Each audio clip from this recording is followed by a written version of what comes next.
Cinema క్యాసెట్లని, cinema డివిడీలని 200, 300, 400, 500 ఇంకో కొంచెం క్లారిటీగా వినాలంటే అది దాదాపుగా 1200, 1500 బ్లూ రే.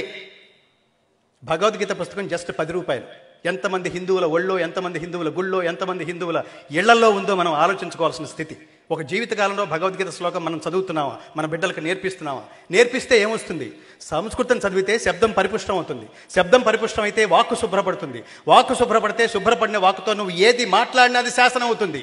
ఎప్పుడైతే నువ్వు మాట్లాడే మాట శాసనమైందో ప్రపంచమంతా నిన్ను అనుసరిస్తుంది. ఈ స్థాయికి నువ్వు ఎదగాలా వద్దా, ఇది ఆలోచింపచేస్తుంది భగవద్గీత. ప్రపంచంలో ప్రతి దేశం మా దేశానికి రమ్మని ఒక్కొక్క మాన్యుమెంట్ చూపిస్తుంటుంది. అమెరికా ఏం చూపిస్తుంది? Statue of Liberty. దుబాయ్ ఏం చూపిస్తుంది? బుర్జ్ దుబాయ్ అని సముద్రంలో కట్టబడిన ఒక కట్టడం చూపిస్తుంది. అట్లాగే లీనింగ్ టవర్ ఆఫ్ పీసా ఒక దేశం చూపిస్తుంది. ఈఫిల్ టవర్ ఇంకో దేశం చూపిస్తుంది. భారతదేశం ఏం చూపిస్తోందంటే తాజ్మహల్ అనే సమాధిని చూపిస్తోంది. అత్యంత దురదృష్టకరమైన విషయం.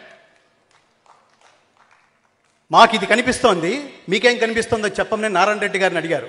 భారతదేశం అంటే సమాధా అని అడిగితే ఆయన అదనలేదు.